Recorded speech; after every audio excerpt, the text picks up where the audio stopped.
Maths कट्टा या YouTube चॅनलवर आपणा सर्वांचे हार्दिक स्वागत. सेतू अभ्यासक्रम इयत्ता 10वी गणित भाग 1 आणि 2. मुलांनो, सेतू अभ्यासक्रमाचा आजचा 40वा दिवस आहे. आज आपल्याला निर्देशक भूमिती, मूलभूत निर्देशक भूमिती आणि या घटकांतर्गत बिंदूंच्या संदर्भात त्या बिंदूंचे निर्देशक आणि त्या बिंदूंचे स्थान ह्या गोष्टींचा अभ्यास करायचा आहे. इंग्रजी माध्यमाच्या विद्यार्थ्यांनी बघा, मूलभूत निर्देशक भूमिती म्हणजे बेसिक कोऑर्डिनेट जॉमेट्री आणि आपल्याला यामध्ये बघायचं आहे points related the coordinate of the point and position of the point. बघा, या ठिकाणी आपण आलेख बघतो आहोत. हा आलेख कसा काढायचा असतो? एखाद्या ग्राफ पेपरवर आपण ही जी हॉरिझॉन्टल लाईन ड्रॉ करतो, ही नंबर लाईन असते. Okay, when a number line is drawn horizontally in between the graph paper then it is called as a X axis. आता एक्स ॲक्सिस हा इथेच काढायचा असतो असं काही नाही, आपल्याला खालीसुद्धा काढता येतो. पण एखाद्या बिंदूचं स्थान निश्चित जर करायचं असेल तर आपल्याला सोयीच्या ठिकाणी ती एक्स ॲक्सिस ड्रॉ करावी लागते. This is a number line. Okay, and another number line when we draw from point 0 or O vertically then it is called as a Y axis.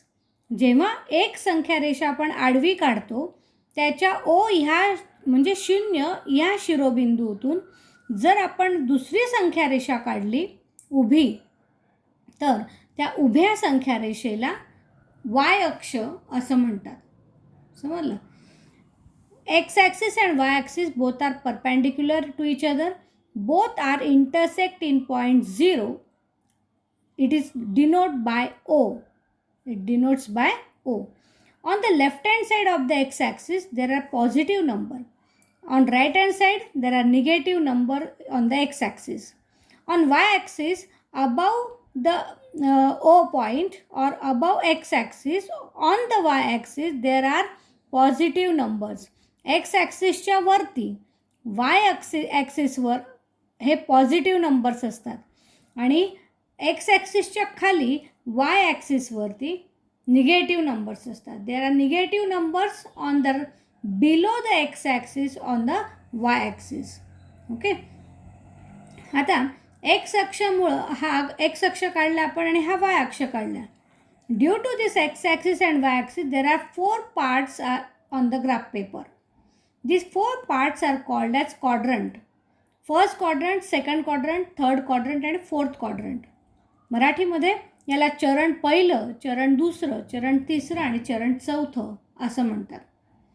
मग त्या चरणामध्ये असलेले किंवा ह्या ठिकाणी जे आपण पॉईंट्स नंबर्स काढलेले आहेत त्यावर आधारित आपल्याला एखाद्या बिंदूचं स्थान कसं निश्चित करावं लागेल ते बघा. आणि या चरणांची नावं कशी लक्षात ठेवायची? घड्याळाच्या उलट मार्गाच्या दिशेने, उलट्या मार्गाच्या दिशेने आपल्याला ही चरणांची नावं लक्षात ठेवायची. पहिलं चरण, दुसरं, तिसरं आणि चौथं याप्रमाणे हे चरण आहेत.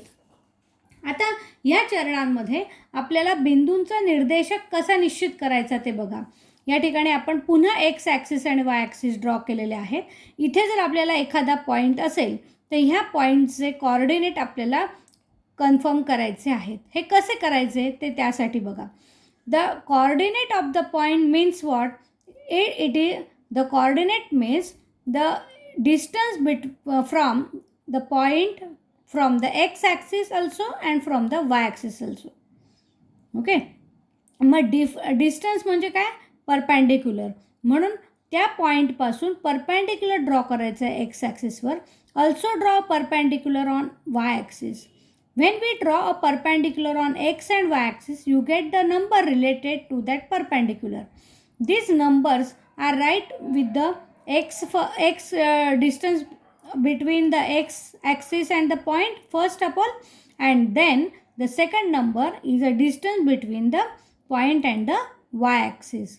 Then we get a pair of the number. That pair of the number is called as a coordinate of that point. The first number is called as a x coordinate and the second number is called as a y coordinate. बघा, पहिल्यांदा आपण हे number जेव्हा मिळतील तेव्हा त्याची एक जोडी तयार करतोय. त्या जोडीला आपण त्या बिंदूचे निर्देशक असं म्हणतो. त्यातला पहिला बिंदू, पहिला अंक हा एक्स निर्देशक असतो, तर दुसरा अंक हा वाय निर्देशक असतो. समजलं? आता आपल्याला त्या बिंदूचं स्थान आणि त्या बिंदूचे निर्देशक यावरून कसं लक्षात घ्यायचं ते बघा.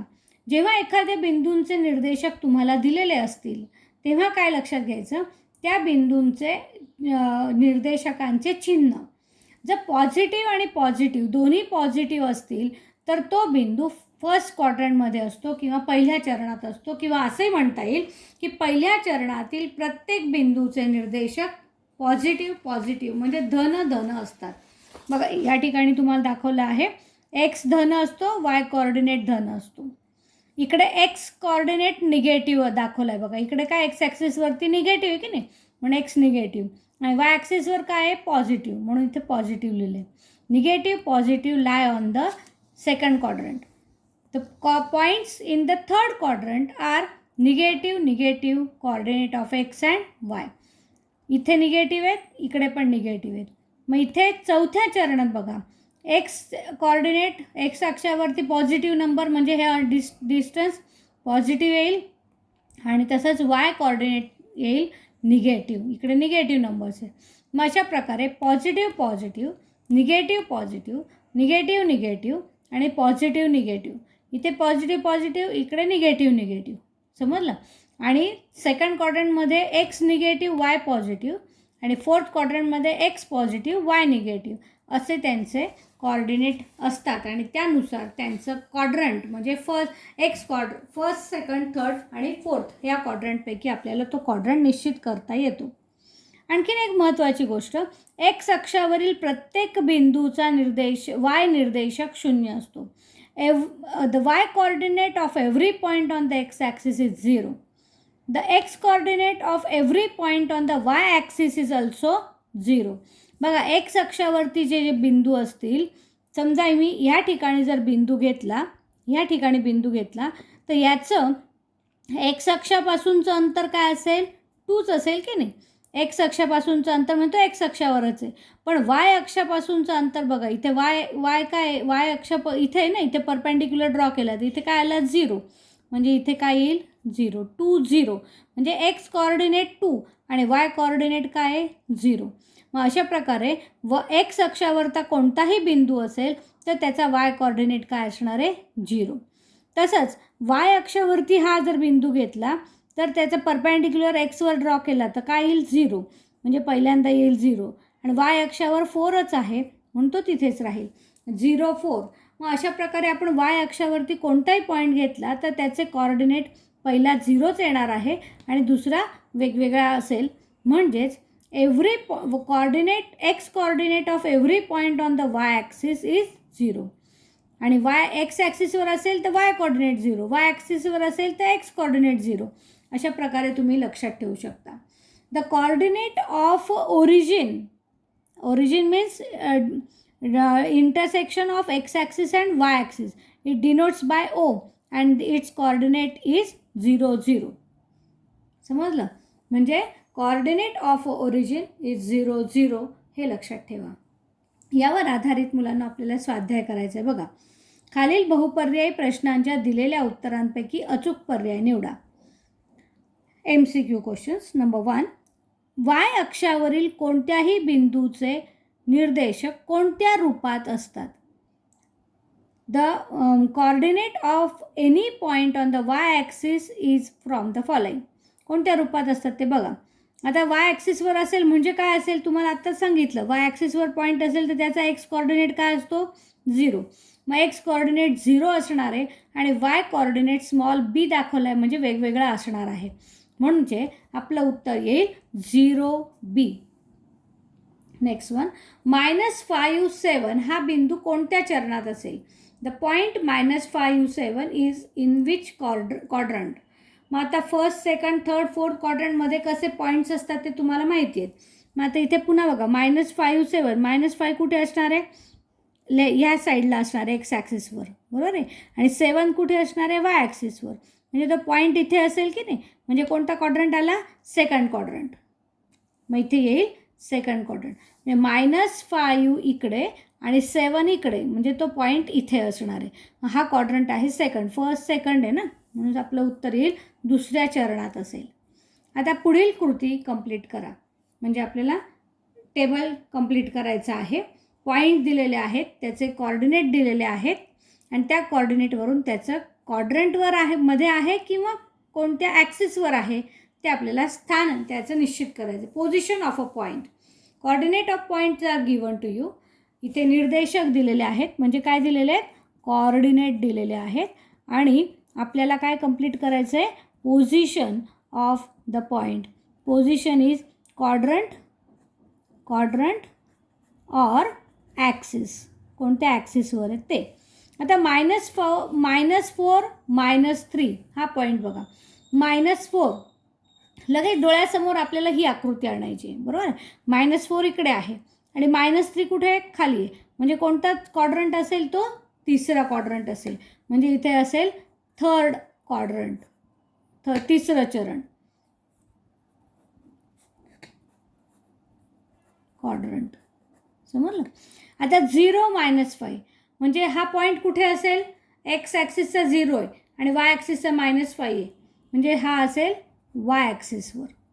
तसंच हा दोन्ही पॉझिटिव्ह आहेत. 3.5 4.2. मग 3.5 आणि 4.2 म्हणजे फर्स्ट क्वाड्रंट असेल की नाही. मग इथे पहिलं चरण किंवा क्वाड्रंट.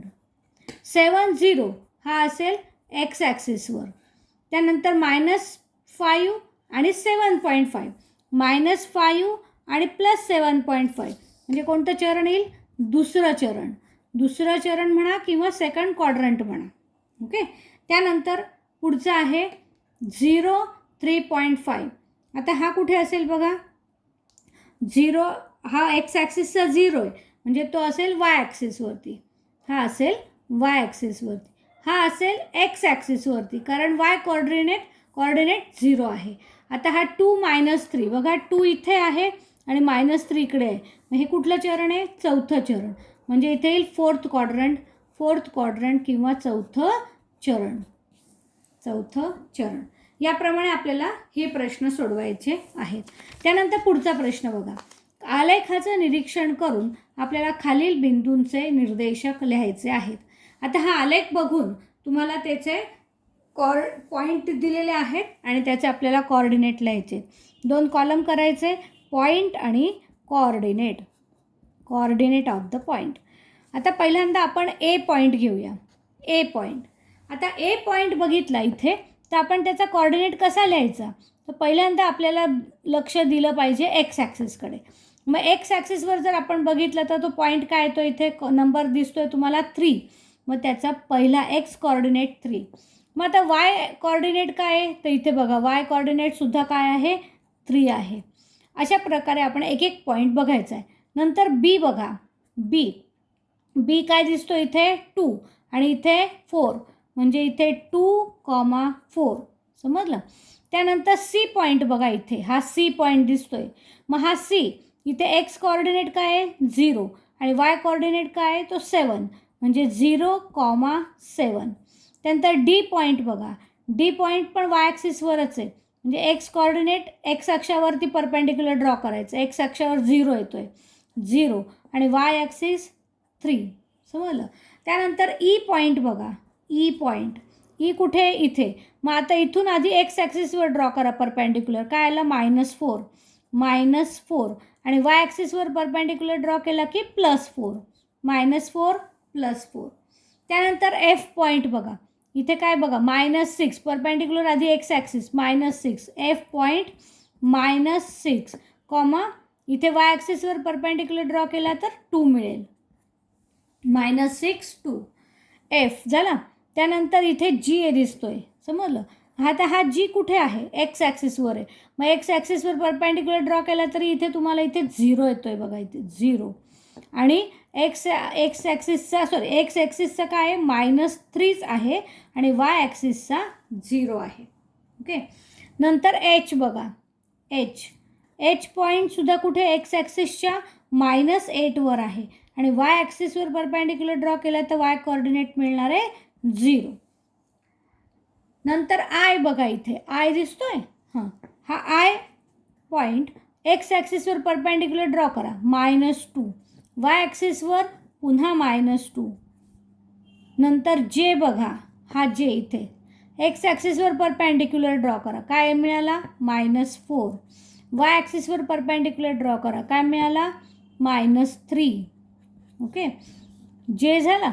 त्यानंतर इथे तुम्हाला के दिसतो इथं. हां, नाही एच पण आहे इथे. ओके, एच काय लिहिला? हां, एच लिहिलेला आहे आपण ऑलरेडी. मग आता आपल्याला कुठला घ्यायचा आहे? के घेऊया आपण. के पॉईंट एक्स ॲक्सिसवर आहे की वाय ॲक्सिसवर? वाय ॲक्सिसवर. मग त्याचा एक्स कोऑर्डिनेट म्हणजे एक्सवर इथे ड्रॉ करा 0. वाय ॲक्सिसवर तर -2च्याच ठिकाणी आहे तो के. नंतर एल बघा, आता एल कुठे आहे? इथे. म्हणजे त्याचा एक्स कोऑर्डिनेट काय आहे? 0 आणि वाय ॲक्सिसचा वाय कोऑर्डिनेट काय आहे? -6. नंतर एम बघा, आता एम पॉईंट ह्या इथे एम पॉईंट एक्स ॲक्सिसवर परपॅन्डिक्युलर ड्रॉ करा, काय आला 1 आणि वाय ॲक्सिसवर परपॅन्डिक्युलर ड्रॉ केला तर -3. नंतर एन बघा, आता एन पॉईंट हा एन एक्स ॲक्सिसवर 2 आणि इकडे वाय ॲक्सिसवर -1. नंतर हा एन बघा, एन झाला. आता पी बघा, हा पी आहे. पी एक्स ॲक्सिसवर परपॅन्डिक्युलर ड्रॉ करा, काय मिळाला 6 आणि वाय ॲक्सिसवर परपॅन्डिक्युलर केला तर -3. क्यू आर झाला का आपला? नाही. मग क्यू घ्या, आता हा क्यू म्हणजे 4 एक्स ॲक्सिसवरती आहे 4 आणि वाय ॲक्सिसचा coordinate Y coordinate perpendicular draw केला तर 0. तसंच आर बघा, आर इथे आहे 9,0. अशा पद्धतीने आपल्याला हे कोऑर्डिनेट आपल्याला लक्षात घ्यायचे आहेत किंवा शोधायचे आहेत. समजलं? आता तुम्हाला काय करायचं आहे? बरं, तुम्हाला आपण हे सगळ्याची प्रॅक्टिस केली, त्यापैकी तुम्हाला 8च बिंदूंचे निर्देशक इथे लिहायचे. मग इथे पी विचारला आहे त्यांनी. पी काय लिहिलं आहे बघा आपण, 6,-3. जे विचारलं आहे, मग जे कुठे घेतला आपण? जे बघा इथे जे, किंवा इथे बघा तुम्हाला तसाच लिहिता येईल डायरेक्ट -4,-3. ई बघा, जो विचारला आहे तो -4,4. ए 3,3. हे आन्सर्स आपण जे आहेत लिहिलेले ते आपल्याला या ठिकाणी कंप्लीट करायचे आहेत. आता पुढचा क्वेश्चन आहे, एकाच निर्देशक पद्धतीवर पुढील बिंदू स्थापन करा. मग आपल्याला पुन्हा एक्स ॲक्सिस ड्रॉ करायचे, वाय ॲक्सिस ड्रॉ करायचे आणि तिथे आहे पॉईंट्स प्लॉट करायचे. आता मी इथे पॉईंट्स ह्याच ॲक्सिसवरती तुम्हाला दाखवते. 4 ए आपल्याला पॉईंट घ्यायचा आहे 4,-5. मग हा कसा स्थापन करायचा? ए आपल्याला एक्सने कोऑर्डिनेट काय दाखवलं आहे 4 आणि वाय कोऑर्डिनेट इज -5. मग एक्स ॲक्सिसवर आधी 4 बघायचा, एक्स ॲक्सिसवर 4 बघितला आणि ही लाईन आपल्याला 4ची लक्षात घ्यायची आहे, पूर्ण लाईन 4ची. आणि वाय ॲक्सिसचं काय आहे -5. मग वाय ॲक्सिसवरती -5 बघायचा. मग ही लाईन आहे आणि ही लाईन ही ह्या 4च्या लाईनला ह्या ठिकाणी इंटरसेक्ट करते. हा जो पॉईंट असेल त्या पॉईंटला आपल्याला ए नाव द्यायचं आहे आणि ब्रॅकेटमध्ये 4,-5 असा कोऑर्डिनेट त्याचा लिहायचा आहे. समजलं? आता पुढचा पॉईंट विचारला आहे बी 5,0. एक्स ॲक्सिसवरचा 5 आणि वाय ॲक्सिसवरचा 0. एक्स ॲक्सिसवरती 5 आणि वाय ॲक्सिसवर 0 म्हणजे इथेच, म्हणजे हा पॉईंट असणार आहे तुमचा बी पॉईंट. समजलं? आता तसाच सी 4,5 याप्रमाणे तुम्ही हे सर्व बिंदू एकाच या निर्देशक पद्धतीत सहज स्थापन करू शकाल. पुढचा क्वेश्चन आहे, प्रतलात निर्देशक पद्धती स्थापन करा. म्हणजे पुन्हा असंच आखायचं आहे. त्यानंतर त्यावर 3, 4, 3, -4, -3, -4, -3 + 4 हे बिंदू स्थापन करायचे. ते क्रमाक्रमाने जोडायचे. तयार होणाऱ्या चौकोनाचा प्रकार सांगा, असा प्रश्न आहे. तर मग आता 3, 4 आता आपण इथे करूया का? 3, 4 हा पॉईंट कुठे असेल? 3, 4 हा इथे पॉईंट असेल की नाही? 3, 4 समजलं? नंतर 3, -4 मग हा 3 आणि -4 म्हणजे हा पॉईंट आहे. -3 -4 -3 इकडे बघा, -3 आणि -4 हा इथे आहे. मग -4 आणि हा -3 -3 -4 असा पॉईंट आहे. पुढे आहे -3 + 4 मग -3 + 4 हा पॉईंट आहे. हे 4 पॉईंट मिळाले बघा तुम्हाला, समजलं. आता हे 4 पॉईंट आपल्याला काय करायचे आहेत, जॉईन करायचे आहेत. म्हणजे अशा पद्धतीने आपल्याला ते पट्टीच्या सहाय्याने, बघा तुम्ही पट्टीच्या सहाय्याने ह्या जोडायच्या आहेत. ह्या लाईन्स ड्रॉ करायच्या आहेत या लाईनवरती. आणि त्यांनी विचारलं कुठला क्वाड्रिलॅटरल आपल्याला तयार, which quadrilateral is form here. मग आता हा कुठला क्वाड्रिलॅटरल आहे, तर हे अंतर बघा तुम्हाला लक्षात येईल. हे किती आहे, 3 आणि हे 3 आणि 3 6 झाले. हे अंतर किती आहे, 4 बरोबर. आणि हे पण अंतर किती आहे, 4 म्हणजे टोटल झालं 8. मग ही 6 ही 8, ही पण 6 ही पण 8. हा कोणता आहे, रेक्टँगल.